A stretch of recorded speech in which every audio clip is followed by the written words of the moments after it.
Hey, friends. Welcome to the Raising Boys and Girls podcast. I'm SissyGoff. And I'm David Thomas, and we're so glad you've joined us for this conversation. Let's dive in.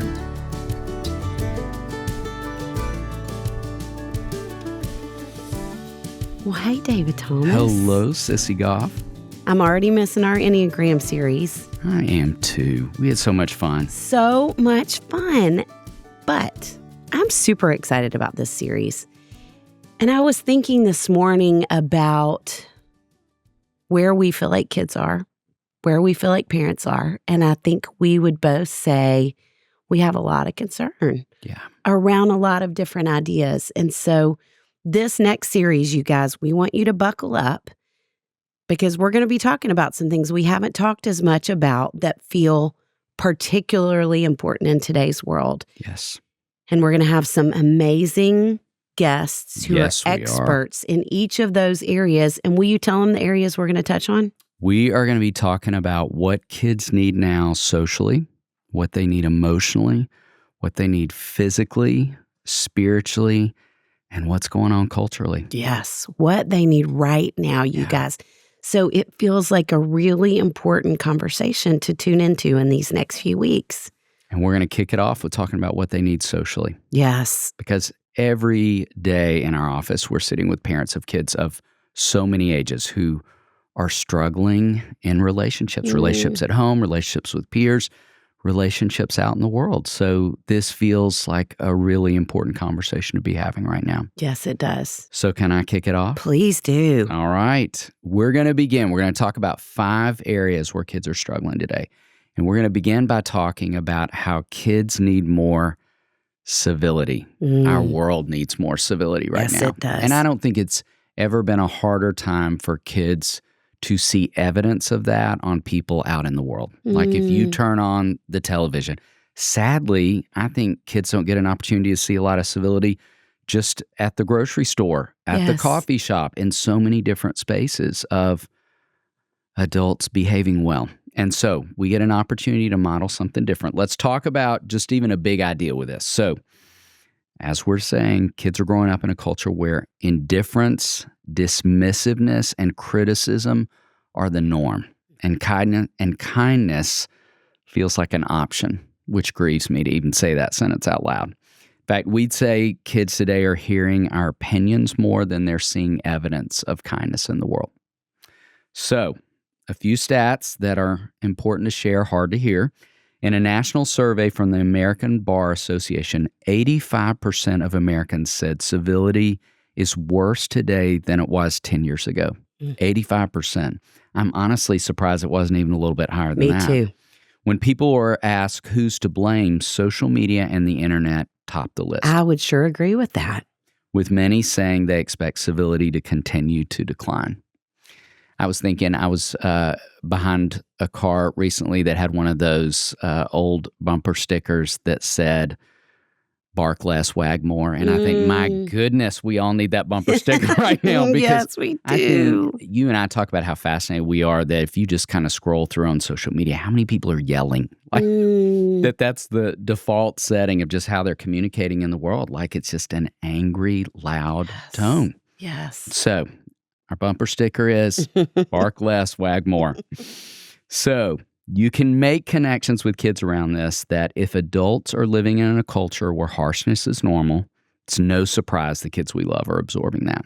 Yes. They're watching how we disagree, how we talk about people who think and vote differently, and then they carry that tone into the lunchroom and often into the group text. So how it shows up in the world of kids and adolescents we're seeing is more eye-rolling, sarcasm, and criticizing each other just for laughs. Kids are repeating adult political or cultural talking points that are loaded with contempt. We sure have seen evidence of that in the last few election cycles and heard so many kids heartbroken and hurt by it. Yeah. And tendency to, quote unquote, win the argument rather than preserve the relationship. Those are some of the big ways we're seeing it. That's showing up with us too. Woo. So what can we be doing at home? Let's talk about some ideas. First would be what we're going to call a family civility reset. So I talk all the time with parents about how much I love the book and movie Wonder and how I wish that were a required read and watch for every kid. And I love that classic line from the movie of, you can practice being right or you can practice being kind. Yeah. And I think this world is full of people who are practicing being right. And again, who are getting louder in their attempts to do it and not practicing being kind. And I think it's important to note that kind doesn't mean I'm just trying to be nice. But I think sometimes the most kind thing that I can do is to say nothing or to disagree with respect. And so I think kindness within that context can look a lot of different ways. And I think within this family civility reset, I think one of the things we could do with kids is come up with one or two phrases that are just off limits or come with immediate consequences like, that's stupid, you're ridiculous, you're wrong, and replace that with one positive like, help me understand or tell me more. I use that statement all the time, all the credit given to our dear friend Kelly Corrigan. I think there is so much wisdom in that. Like I talk about this in Raising Emotionally Strong Boys, I'm going to assume the best and be curious about the rest. So every time I say, tell me more, I'm assuming the best. I'm assuming I don't have all the information yet, or I don't understand all the ways you see the world. You all think about it. We just finished the Enneagram series and we talked about there are 9 completely different ways of seeing the world. 9 completely different ways of moving through the world. So we haven't cornered the market on the right way to see the world and move the world in our number. That was part of the wisdom of what we hoped folks would take away within that. So secondly, we want to model disagreement kindly. We want kids to overhear grown-ups saying things like, I really disagree with them on this, but I respect them. We see this differently, and that's okay. I think about those wise words of, you don't have to be disagreeable to disagree. And thirdly, catch and name civility. So watch for the evidence of when it does show up, which sadly we're noting is more and more rare. But hey, I loved how you disagreed. You know, if we see evidence out in the world, I love how that person disagreed and was still kind in their approach. And with kids, we can say things like, I love how you disagreed with your brother, but still stayed kind. That's maturity. You want to talk about another one? Well, I was thinking as you were talking about how often I used to hear the grandparent phrase of, you catch more flies with honey. So good. I don't hear that anymore. No. But there is so much value. I think even in this culture of telling your truth, there's a way to tell your truth with a whole lot of kindness. Yeah. And we've got to help kids move back to that. And I think part of the requirement of that would be the second idea, which is empathy. Great. That we feel like kids need more of right now, certainly, and are losing in this age of screens and social media. And David, you brought up a movie I was going to recommend. I think Wonder, the book and the movie, are a masterclass in empathy. That's the truth. Because they literally take the perspective of the different people in the story, and it's a great way for kids to lean into that and learn more about it. So, okay, empathy. From a big picture, we have a definition of empathy, and Are My Kids on Track? And I want to read it to you. It says, pity is noticing that a friend has fallen in a hole and feeling bad for him that he's down there. Sympathy is lying down on the side of the hole to talk to him while he's there. Empathy is getting in the hole with him until help arrives, knowing that company is the best help of all. Wow. And I don't see kids climbing into the hole with each other anymore. I don't think they know how to climb into the hole. And so we've got to do more teaching. We've got to do more modeling. We've got to slow down enough to teach these really important lessons. And I love that Brené Brown says that empathy is a skill set, not a character trait. And I think sometimes we can watch kids and be concerned that they don't have what we would consider the character trait of empathy, instead of realizing it's a skill set that we can certainly help them develop. And I think part of the problem is they are less exposed to community, which we're going to talk about in a few minutes. I'm seeing less kids who spend time with other kids outside of school, less kids who develop meaningful friendships. And another part of it is that they are more consumed with screens than they are concerned about developing real empathetic relationships. Thus, the lack of community. They are scrolling past pain instead of sitting with it today. We want to help them learn to sit with it. And so how a deficit of empathy can show up in kids' worlds. Here's how it looks for kids.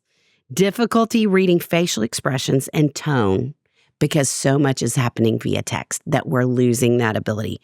Kids are faster to label other kids. She's so dramatic. He's so weird. They do that quicker than they wonder what's underneath. Back to that idea of tell me more. They have a lack of curiosity about others. They struggle to apologize in a way that actually acknowledges impact. How much of that is happening in houses all over the world? Y'all, we're all doing that. We've got to do something different. So let's talk about 4 things you can do at home. So one is 1-sentence empathy practice, to start having a 1-sentence empathy practice regularly. After a conflict, saying to kids, if you had to guess, what might your brother have been feeling? What might your sister have been feeling? And then help them try it out. If they say, I don't know, which a lot of kids are going to do, maybe she felt left out. Maybe he was embarrassed. And then why don't you tell me an idea you have for how they might have been feeling? So that's number 1, 1-sentence empathy practice. Number 2, we want to use stories and media, just like we're talking about with Wonder. When you're watching a show together as a family, pause it and say, who do you feel for in this scene? Why? Because stories are a really easy way to practice perspective taking without the stakes of real life. So start pausing shows regularly. Number 3, normalize repair, which we talk about so much with kids. Teach them to say things like, I'm sorry that I blank. I can see that it made you feel blank. Next time I'll try to blank. I'm going to say it again. I'm sorry that whatever they did. I can see that it made you feel blank. Next time I'll try to do better. That is empathy and action. And then number 4, shut down screens when you see a shift. It is appropriate to say, we're not having a whole lot of empathy going on in our family, so we're all going to take a screen-free Sunday till we can grow some of that skill back, because it's really important and a priority in this house that we just take breaks regularly. So good. Talk about the third idea. Okay, the third idea is reciprocity, which is one of the social milestones we talk about in My Kids on Track. We believe so much in building this important social muscle, which is really just the give and take of relationship. It's that back and forth of conversation that we're going to talk more about in a few minutes, where there's listening, waiting, and sharing the spotlight, which is hard for a lot of kids. Yes. Because so much of their world is either on demand or one-sided.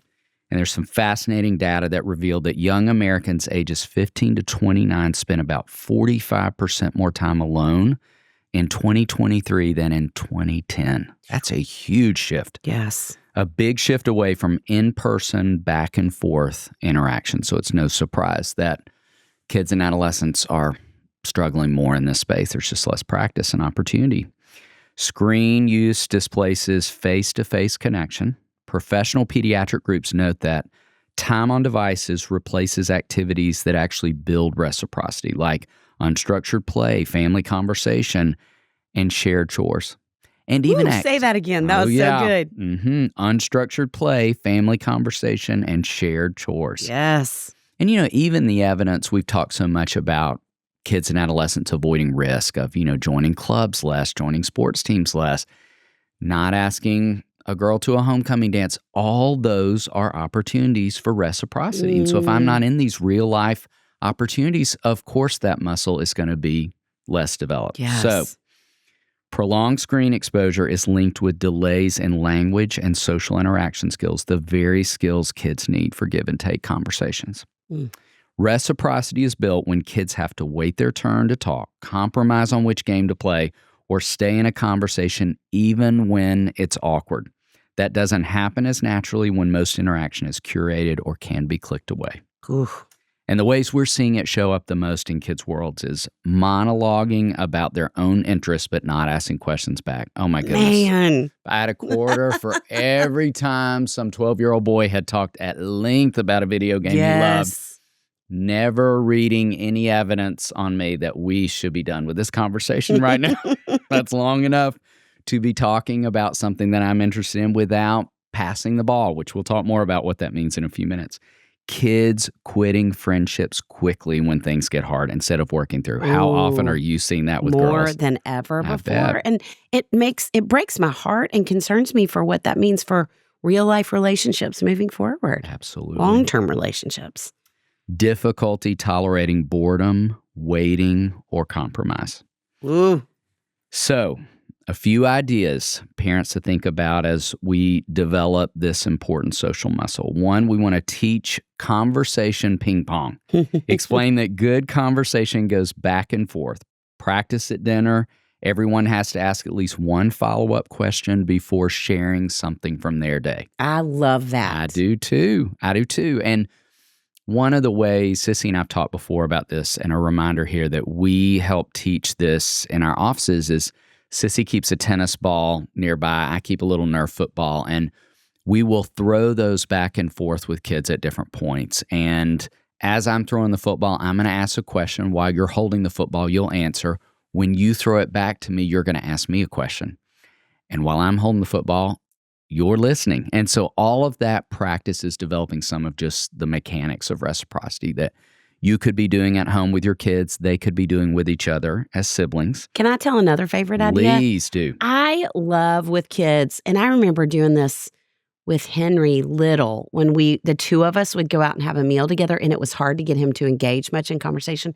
But I also have done it with kids on bike rides when we're at Hopetown, where we'll tell a story together, and I will say the first line of the story, then they say the second line of the story, good. and I tell the third, and it's so fun. Such where a great kids tool. go, you learn so much about them, and it's just a great practical way to practice I reciprocity. love that you added that in. Another idea would be to build shared responsibility. So let kids help plan family nights, choose games, and negotiate their way to finding the game. Talk about how everyone gets a voice, no one gets their way all the time.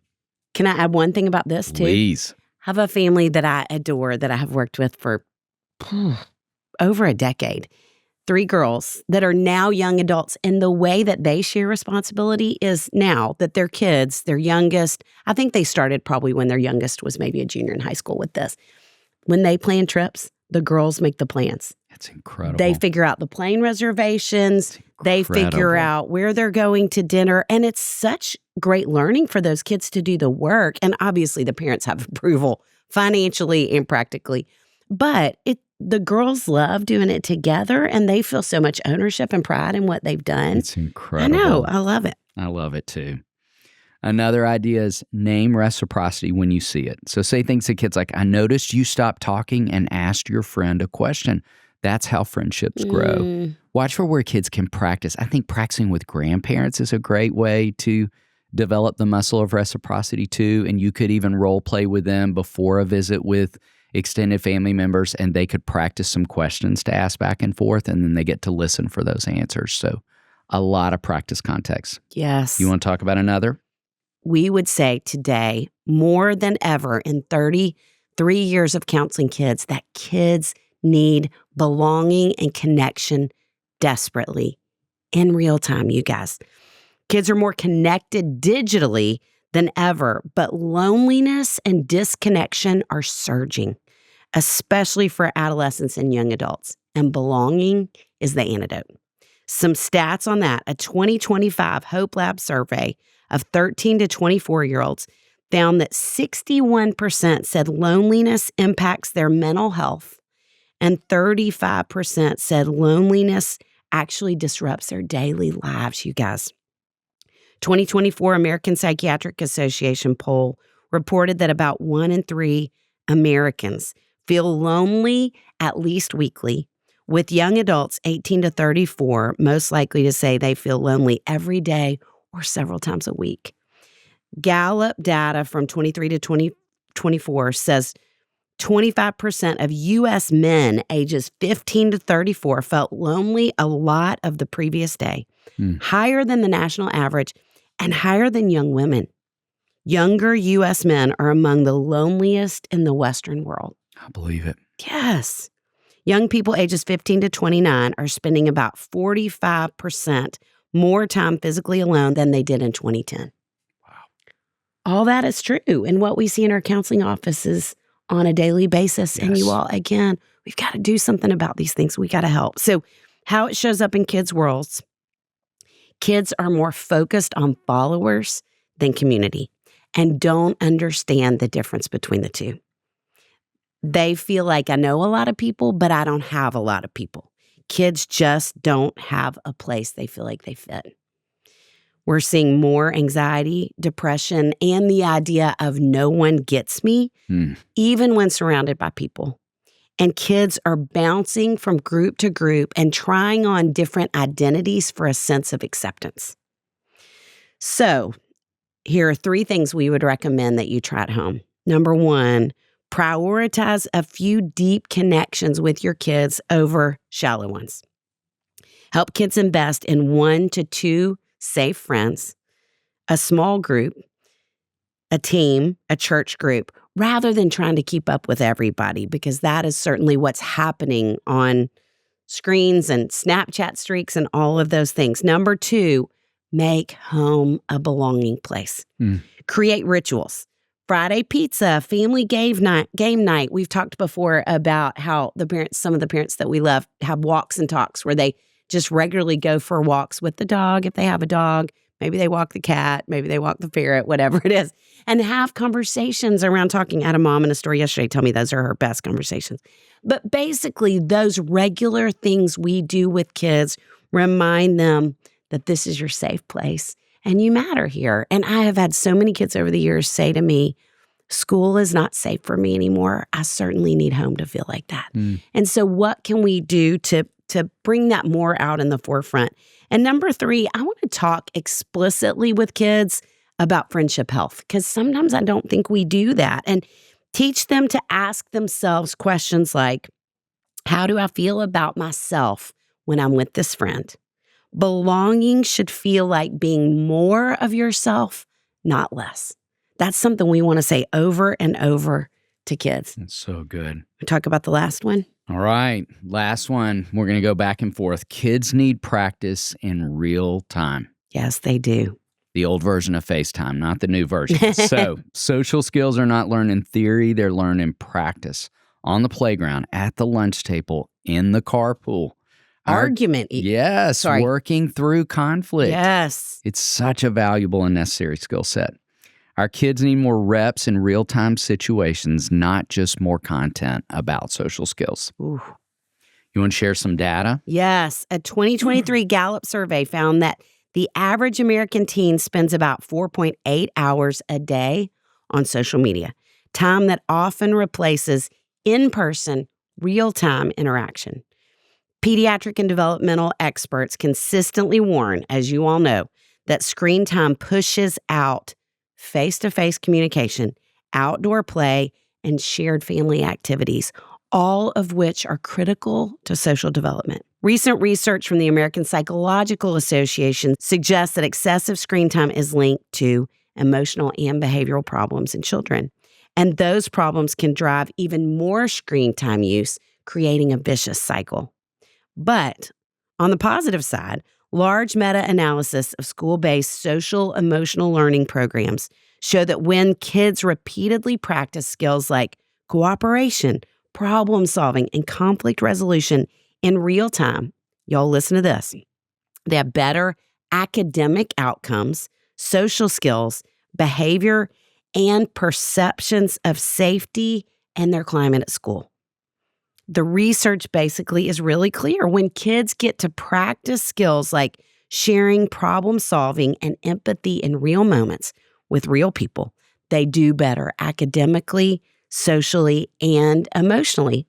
Practice really does make progress. And newsflash, you all, we are about to release an episode with one of the world's leading experts on social emotional learning in schools, Dr. Mark Brackett. We're so excited about this conversation. And guess what? We talk about, even if your school doesn't have these things in place where that's happening during the academic day, the ways that you can incorporate it at home. So we're going to have even more great ideas coming your way here soon.